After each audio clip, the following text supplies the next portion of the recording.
finished it. It's all done. I finished this car just earlier this afternoon, so that's why I'm sharing it with you now. It took me about 3.5 weeks to do this project with daily interaction with it. That's how come I could get through it so fast. But it's crystal, there's crystal on there, there's plastic lightning bolts on there, there's a metal key. I mixed a lot of media and had a good time.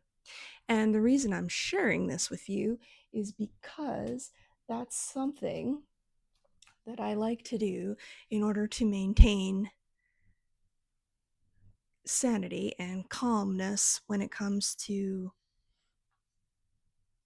my kind of new version of life, this sort of experiment. It feels like a grand experiment that I'm doing right now.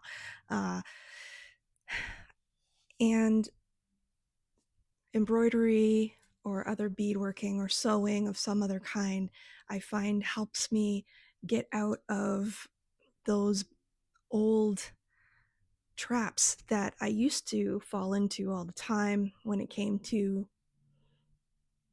just old beliefs that I realized a few years ago were not really mine to have, but I just kind of had them in order to feel like a good person almost. It was kind of like, well, when you're a good kid, you do as you're told. I think that's a pretty simple edict that we bump into, a lot of us anyway. And if you rail against what you're meant to do, then there's consequences for that. But we hold on to strange beliefs that really kind of we feel are dutiful, but they don't make any sense to hold on to. And unfortunately, that's a common thing that we pick up, is what are the adults around us scared of? We don't ask why. We just accept those things are scary. Birds are scary. Cats are scary. We teach ourselves to be scared because apparently that's how we have survived all of this time. That's sort of the way I've come to understand this. But anyway, I find now that I am single, I was married for 20 years, and I lived in a very fearful kind of way for all of those years. And in the process of being single now, it's provided me the distance from that old way of life to be able to look at those beliefs and question them and kind of realize, oh, I don't have to believe that.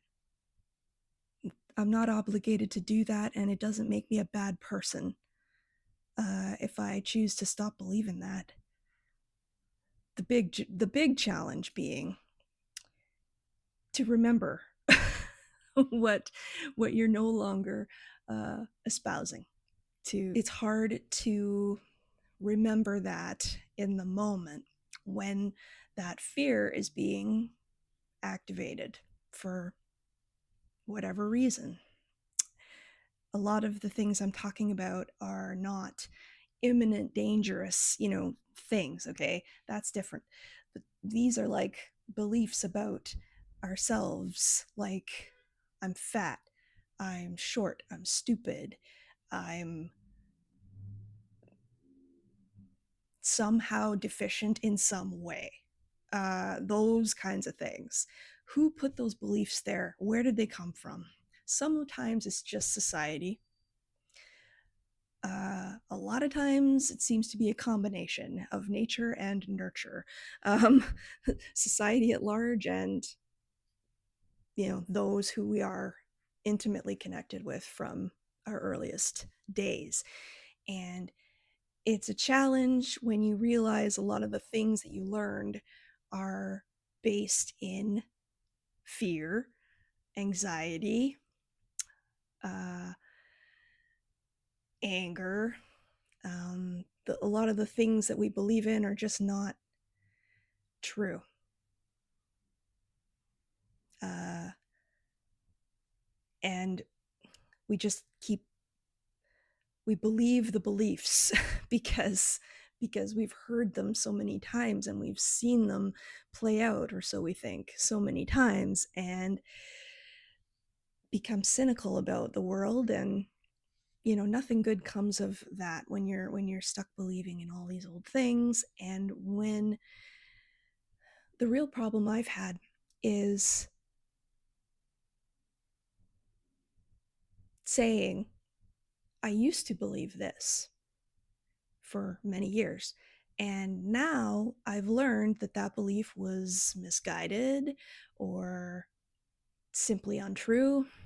um, it's hard to come around and say, hey, that's not actually the case, because those people who might have given you that belief or influenced that in you, they get mad. They don't like it, um, depending who they are. And they get mad because it hurts their feelings. It makes them feel attacked, makes them feel like you think they were malicious people to you or something like that, when that's not the case. And I feel like that's a big part of my job now in life as a single person. So I have a lot more freedom to sit back and reflect. And that's an aspect of this that was missing for a really long time. Is right, it wasn't malicious intent in my own case, and arguably most people's case. I appreciate that's not a universal truth at all, but in my case, and I think generally speaking, with certainly exceptions, but not all the time,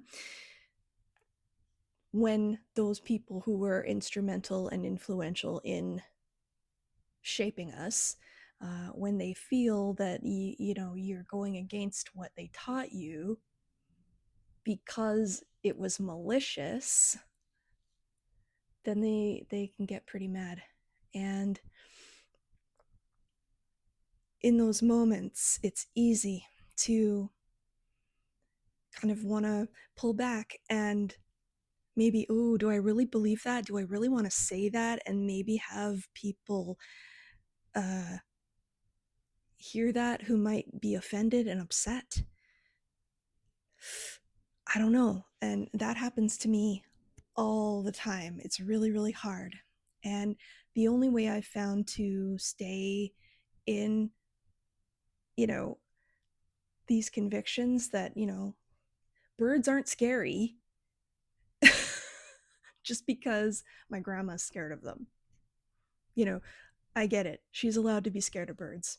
We're all allowed to be scared of whatever thing we want to be afraid of. But you don't have to be. And that's why I keep harping on this stuff a lot, is you don't actually have to believe birds are scary. You don't have to do that if you don't want to. It's a choice. I hope that makes sense and comes across the way I mean it to.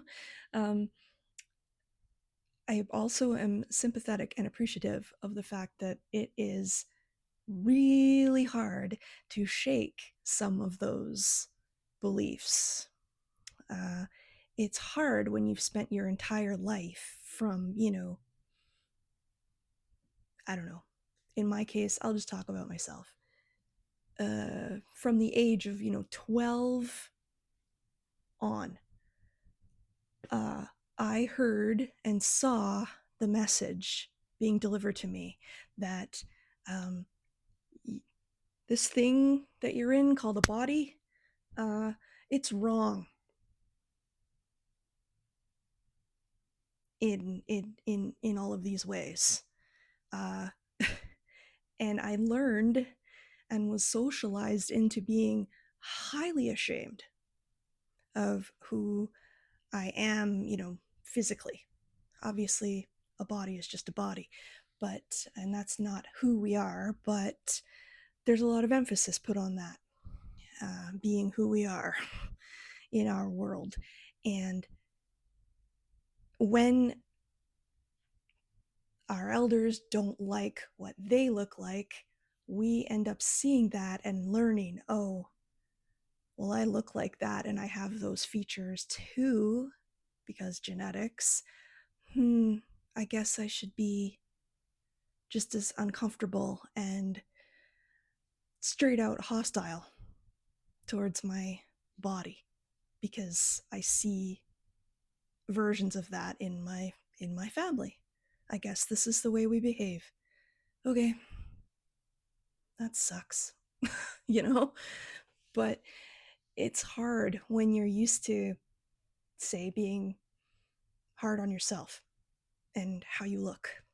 Uh, and you try to control that through restrictive diets or laxative abuse or overeating and binging, things like this, all kinds of cocktails to, of different drugs and stuff because you feel like you need to be just kind of flagellating yourself, because that's what other people in your life were doing, so you just took that on. It's painful when you're so used to doing that and then you realize, oh my god, I don't have to do that. Man, this hurts. I i don't want to do this. But when you try and stop doing a behavior that's self-destructive, oh my god, like, what, how do I function now? I don't know. Oh no, maybe I'm not meant to function differently.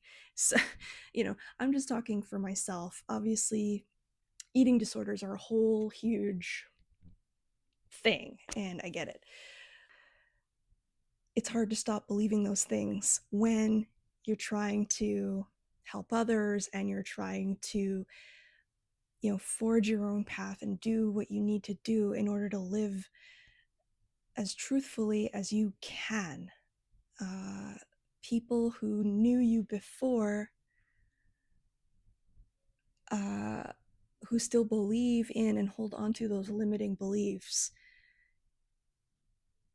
they often will have something to say about it and become critical. And embroidery for me is something that allows me to remember sort of who I am and what I'm trying to do. And it helps me to just remember that priority and not give priority to what will they say, what will they think, uh, you know, paying credence to all those old beliefs that don't matter ultimately. It doesn't make you a good person to subscribe to old stuff that we don't benefit from. And I feel like it's important to say this and say this and say this, not only for me, but for other people, because that's how we get better.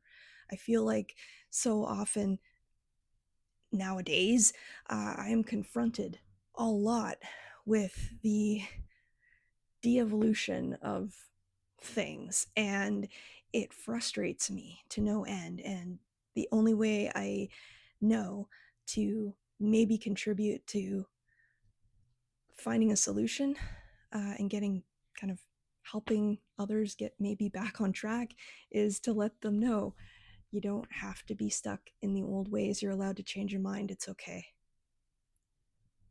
It's a good idea. A lot of times it's a good idea.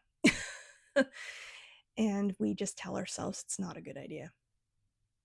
Uh, anyway, I hope you're well. I hope you are taking good care of yourself, and that maybe this made some sense and was helpful for you. I will see you later.